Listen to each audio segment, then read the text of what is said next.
அனைவருக்கும் கணித வணக்கம். இப்போ பார்க்க போகிறது 8ஆம் வகுப்புக்குரிய கணக்கு பயிற்சி 1-4. அதில் 8ல் முதல் கணக்கு பார்க்க போகிறோம். பின்வரும் தசம எண்கள் மற்றும் பின்னங்களின் வர்க்கமூலத்தை காண்க அப்படின்னு சொல்லி கொடுத்துருக்காங்க. கொடுக்கப்பட்ட கணக்கு வந்து தசம எண்ணில் கொடுத்துருக்காங்க. முதல் கணக்கு 2.89. அதனுடைய வர்க்கமூலத்தை இப்போ நம்ம கண்டுபிடிக்க போகிறோம். 2.89 வர்க்கமூலம் எவ்வளவு அப்படிங்கிறத பார்க்க போகிறோம். தசம எண்கள் தான் கொடுக்கப்பட்டிருக்கு. 2.89.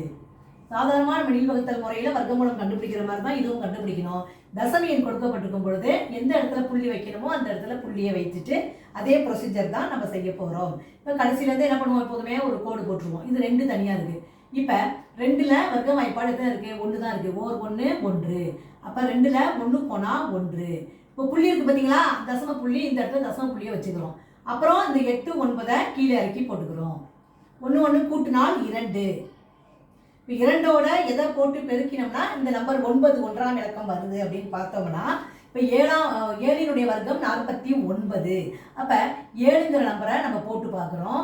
7 7 49, மீதி 4, 2 7 14, 4 18. அப்போ 7ங்கிற நம்பரு இதுக்கு பொருத்தமாக இருக்குது. அதனால் இந்த இடத்துல 7 போட்டுக்கிறேன், இங்கேயும் 7 போட்டுக்கிறேன். இப்போ பெருக்கின தொகை வந்து 189. கழிச்சிட்டோம்னா 0. இப்போ ஆன்சர் என்ன கிடைச்சிருக்கு? 1.7. தேர்ஃபோர் 2.89 வர்க்கமூலம் இஸ் ஈக்குவல் டு 1.7. அதுதான் வந்து இந்த கணக்குக்குரிய விடையாகும். 1.7. புரிஞ்சுங்களா?